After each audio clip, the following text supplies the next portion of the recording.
اکثر اوقات لوگ کہتے ہیں اس قرآن پاک کی اس آیت سے تعبیر لیتے ہیں جو وَلَتَجِدَنَّ سے شروع ہوتی ہے کہ تم اگر کہیں نہ کہیں اگر پاؤ گے تو وہ لوگوں کو اپنے لیے دوست پاؤ گے جو کہ اپنے آپ کو نصارہ کہلانا پسند کرتے ہیں۔ وہ نصارہ وہ رسول اللہ صلی اللہ علیہ وسلم کے زمانے میں تھے، جیسے میں نے پہلے بھی ذکر کیا، جیسے نجاشی تھا یا اور ورقہ بن نوفل وغیرہ تھے۔ لیکن آرتھوڈاکس چرچ تو وہ چرچ ہے جس کے خلاف خود رسول اکرم صلی اللہ علیہ وآلہ وسلم نے اپنی آخری جنگ جو ہے وہ غزوہ تبوک جو ہے وہ لڑی تھی، اور اس وقت قسطنطنیہ پہ یہی آرتھوڈاکس چرچ تھا، یہی رومن امپائر سے جو کھڑی تھی، اور اس کے ساتھ ساتھ جو بشارتیں دی گئی ہیں قسطنطنیہ کے طرف جانے والے پہلے لشکر کی اور اس جیش کی، وہ یہی آرتھوڈاکس چرچ ہی تھا۔ وہ باقی رومن عیسائیت جو تھی وہ ایک طرف علیحدہ ہوئی تھی، اور اس وقت تو اس کا پلہ جو تھا وہ زیادہ بھاری بھی نہیں تھا۔ تو آرتھوڈاکس چرچ کی بھی سب سے بڑی خواہش ہے کہ وہ واپس جائیں اور جا کے وہاں پر قسطنطنیہ میں اپنے آیا صوفیہ میں جگہ لیں۔ آپ حیران ہوں گے کہ سینٹ پال جو کہ ماڈرن کرسچینٹی کا بانی ہے، اس کی ہڈیاں آج بھی توپ کاپی کے میوزیم کے اندر ایک جگہ رکھی ہوئی ہیں، اور وہ مسلمانوں کے قبضے میں ہیں، جو ان کے لیے ان کو بہت کھلتا ہے۔ تو اس روس نے بہت حد تک ایک کوشش کی کہ کہیں نہ کہیں طریقے سے اس طرف آ جائے۔ تو پہلی جو بہت بڑی کوشش ہوئی تھی، اور وہ کوشش تھی کہ جب پہلی جنگ عظیم ہوئی، لیکن اس سے پہلے ایک اور بڑی کوشش ہو چکی تھی، اور وہ کوشش یہ تھی کہ 2000 سال سے یہودی جو تھے اپنی غلامی کی اس زنجیروں کو توڑنے کے لیے 1896 میں سوئٹزرلینڈ کے ایک شہر باسل میں اکٹھے ہوئے تھے، اور انہوں نے بہت بڑی ایک میٹنگ جسے کہتے ہیں ایلڈرز آف دا زائنزم، صہیونیت کے بزرگوں کی میٹنگ کی تھی، اور انہوں نے ایک پروٹوکولز لکھے تھے، اور انہوں نے کہا تھا کہ اب ہم نے ایک کام یہ کرنا ہے کہ اپنے آپ کو متحد کرنا ہے، اور ہم نے اب ویسے مار نہیں کھانے، اور ہم نے 3 بنیادی شعبوں کو منتخب کرنا ہے: سائنس اینڈ ٹیکنالوجی کو، میڈیا کو، اور نمبر 3 پہ دنیا کے فائنانسز کو، اور اس کے ساتھ ساتھ ہم نے واپس یروشلم چلے جانا ہے۔ 1896 کے بعد انہوں نے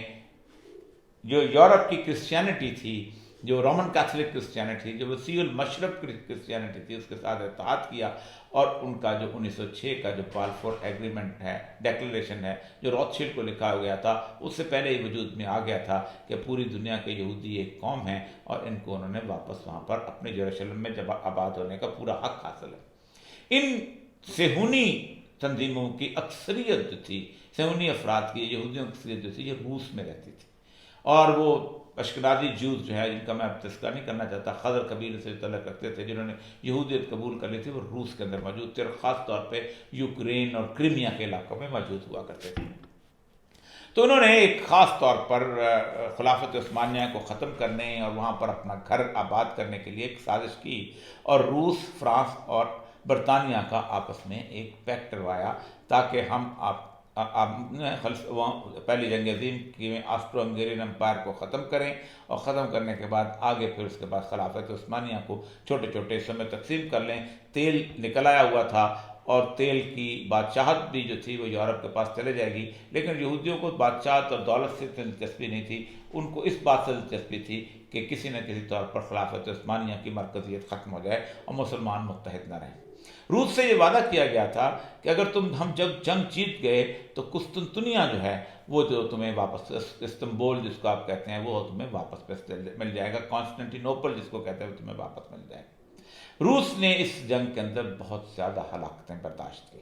اور یہاں تک کہ اس کے سربس جو تھے، پولینڈ کے لوگ جو تھے، یہ لوگ اس کے اتحادی تھے، لیکن اس سے ناراض کرتے ہوئے اس نے یوکرین کا علاقہ فتح کر لیا، اور کرمیا کے علاقے میں جو کہ روسی تھے، تو وہ جو پورے کا پورا پیننسولا اس کے ہاتھ میں آ گیا، جہاں سے قسطنطنیہ بالکل سیدھی لائن پہ سامنے نظر آتا تھا۔ جب یہ کیفیت پیدا ہوئی 1916 کے لگ بھگ، 1716 کے آخر میں، تو ان کو تو جسے کہتے ہیں کہ ہاتھ پاؤں پھول گئے کہ یہ تو اب اس کو قسطنطنیہ دینا پڑے گا۔ تو پھر وہ صہیونیت جو تھی وہ انہوں نے اپنا وہ چال چلی کہ جو چال وہ چلنا چاہتے تھے، اور انہوں نے اس تمام تر یہودی طاقتوں کو، قوتوں کو ایک دفعہ جسے کہتے ہیں موبلائز کیا پورے روس کے اندر، اور پھر وہ مختلف قسم کے دستوں کے ذریعے زار روس کی فوجوں کو شکست دیتے دیتے، کیونکہ انہوں نے کارل مارکس کیونکہ ایک یہودی تھا، اس کے ذریعے سے ایک بہت بڑی کمیونسٹ موومنٹ جو تھی وہاں کھڑی کر رکھی تھی، اور خاص طور پہ وہ لوگ جیت تو سکتے نہیں تھے جب تک ان کو سر فوجی مدد حاصل نہ ہو، اور وہاں کے جیوز اور یہاں کے لوگ جو تھے انہوں نے جا کے اس جگہ پہ حملے کیے اور زار کو شکست دی، یہاں تک کہ زار کی پوری فیملی کو وہاں قتل کر دیا گیا، اور اس کی وہ خواہش کرنے والا باقی نہ رہا کوئی کہ جو قسطنطنیہ فتح کرنا چاہتا تھا، جہاں جانا چاہتا تھا۔ اب وہاں پر لینن انقلاب آ گیا 17 اکتوبر 1917 کو۔ پہلا کام اس نے یہ کیا کہ یہ جو جنگ ہو رہی ہے یہ استعمار کی جنگ ہے، یہ کیپٹلزم کی جنگ ہے، تو ہم جنگ سے واپس چلے جاتے ہیں۔ اب ایک تو یہودیوں کے لیے اور ان لوگوں کے لیے جو خلافت عثمانیہ کو تقسیم کرنا چاہتے تھے، ان کے سر سے بلا اتری کہ اب وعدہ پورا نہیں کریں گے، لیکن انتقام یہاں ختم نہیں ہوا تھا۔ پھر اس کے بعد انہوں نے وہ جو مشہور نعرہ ہے کمیونزم کا کہ ہم مذہب کو افیون سمجھ لیتے ہیں، ریلیجن از اوپیم، یہ مارکس کا فکرہ ہے، تو انہوں نے تمام آرتھوڈاکس چرچ تھے، کرملن سے لے کے ماسکو اور سارے علاقے تک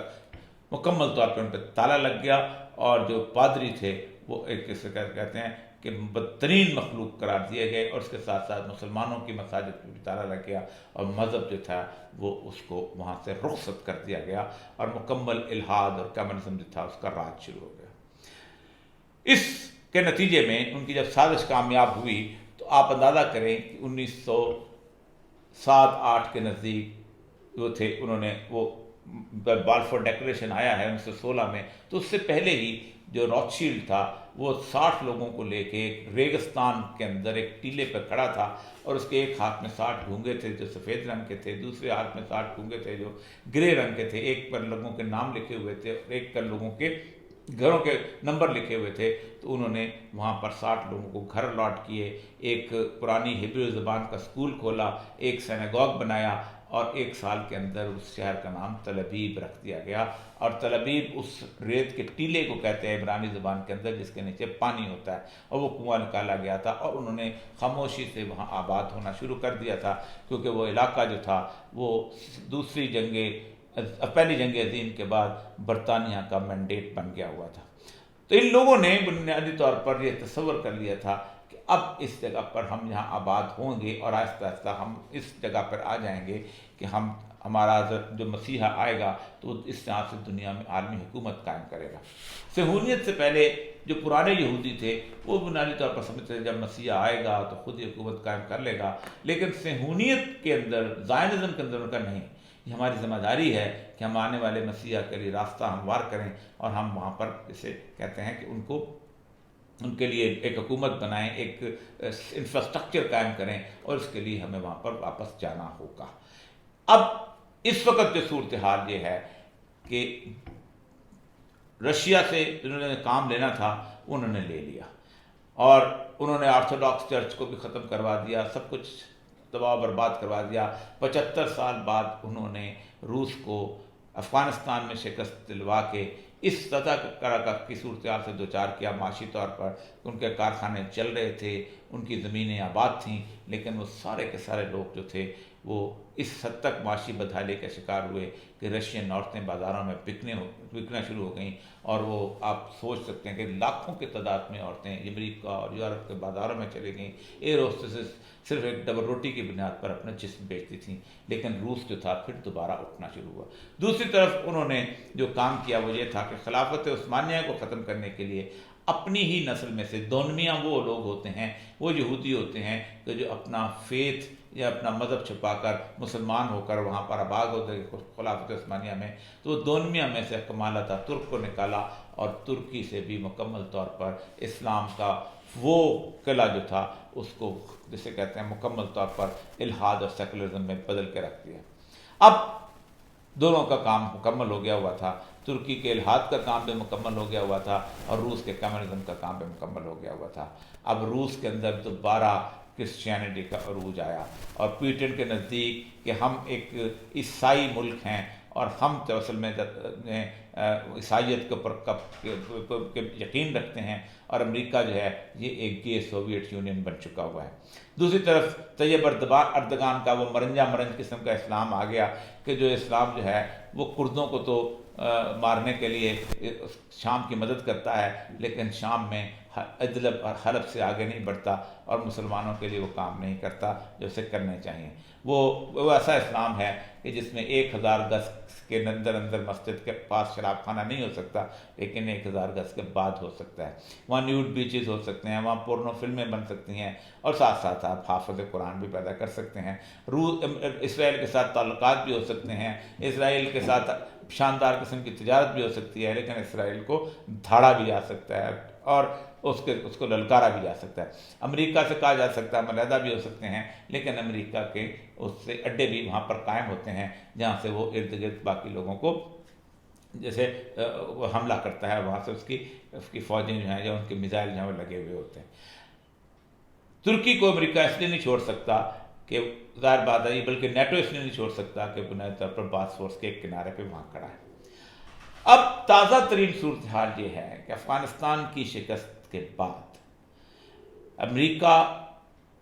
اور اس کے وہ لوگ جنہوں نے اربوں ڈالر بلکہ کئی ہزار ارب ڈالر اس جنگ میں کمایا تھا، اور وہ 5-6 بڑی اسلحہ ساز فیکٹریاں، وہ سمجھتی ہیں کہ اب تھیٹر کوئی اور لگنا چاہیے۔ دوسری طرف وہ صہیونی جو چاہتے ہیں کہ حضرت مسیح جو ہیں ان کے آئیں گے، جو تشریف لائیں گے، ہمارے ہاں حضرت عیسیٰ ہیں، ان کے ہاں مسیح ہے، تو ان کی حکومت بھی سمجھتے ہیں بہت نزدیک آنا شروع ہو گئی، اور علامتیں ان کے ہاں بھی پوری ہو چکی ہیں۔ تو ظاہر بات ہے عالمی حکومت قائم کرنی ہو تو سب سے پہلی بات یہ ہے کہ جس ملک نے حکومت قائم کرنی ہے اس کا سائز بہت بڑا ہونا چاہیے۔ چین ہے، بہت بڑا سائز ہے، روس ہے، بہت بڑا سائز ہے، امریکہ ہے، بہت بڑا سائز ہے۔ یا اگر آپ کا سائز بڑا نہیں ہے تو پھر دنیا کا سائز کم از کم چھوٹا ہو جانا چاہیے تاکہ آپ کی عالمی حکومت قائم ہو سکے۔ اسرائیل کا سائز بڑا نہیں ہو سکتا، اس کے چاروں طرف عرب ہیں اور اوپر سمندر ہے۔ اس لیے اس وقت ان کی کوشش یہ ہے کہ اس بڑی جنگ جو ان کی کتابوں میں بھی لکھی ہے اس کو جلد از جلد چھیڑا جائے، اور اس بڑی جنگ کے بعد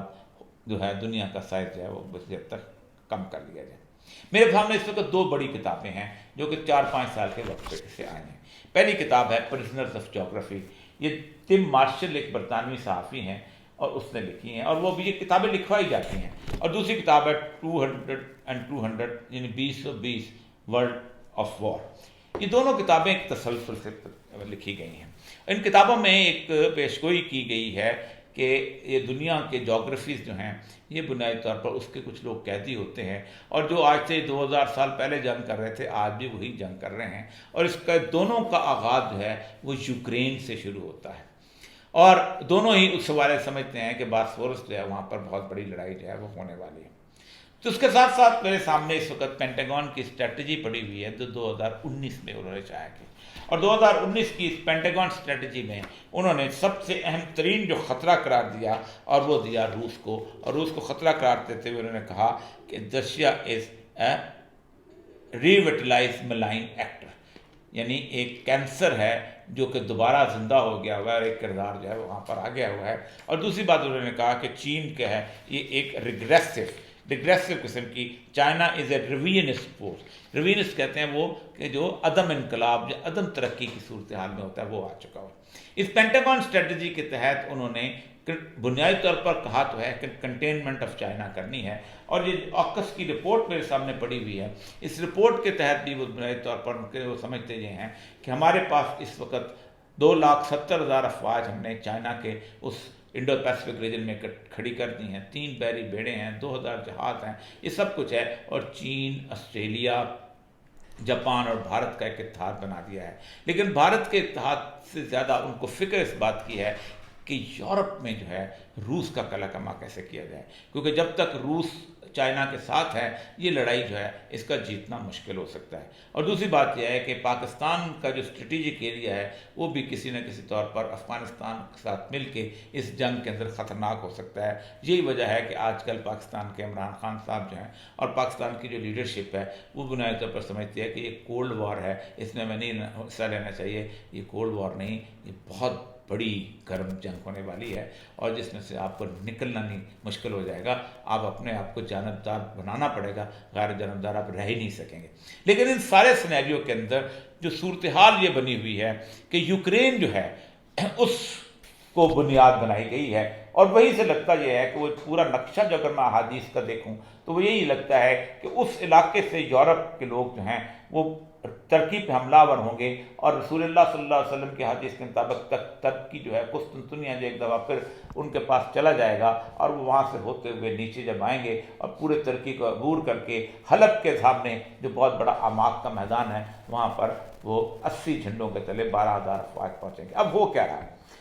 یوکرین کو 2014 میں انہوں نے خاص طور پہ، کیونکہ خاص طور پہ ٹیکنیک جو یوز کی ہے وہ یہی ہے کہ کسی ملک کے اندر پیسے دے کے لوگوں کو کھڑا کر کے پاپولر اپرائزنگ کرائی جائے، جلسے ہو رہے ہیں، جلوس ہو رہے ہیں، دھرنے ہو رہے ہیں، اور اس پاپولر اپرائزنگ کے نتیجے میں ایک بدامنی انارکی پیدا کی جائے، جیسے انہوں نے تیونس میں، مصر میں، اور اس کے بعد شام میں اور باقی جگہوں میں پیدا کی تھی. خاص طور پہ صدام کے زمانے میں انہوں نے پیدا کرنے کی کوشش کی تھی، لیکن صدام کے زمانے میں نہیں ہو سکے، تو پھر انہوں نے امریکہ کو مجبور کیا کہ صدام پہ حملہ کرے اور صدام کی پوری اس کی فورس کو تباہ کر دے. اس وقت اسرائیل بہت مطمئن ہے، اس نے اپنے ارد گرد جتنی طاقتور قوتیں تھیں سب کو ختم کر دیا ہوا ہے. اسرائیل کے ارد گرد جارڈن تھا، وہ محتاج ہے امریکہ کا. شام تھا، شام میں اتنی زیادہ خونریزی ہے کہ وہ کچھ نہیں کر سکتا. لیبنان تھا، وہاں پر ایسی خانہ جنگی ہے شیعہ سنی عیسائی کی کہ لیبنان کے اندر صابرہ شتیلا کا جو کیمپ ہے اس کیمپ کے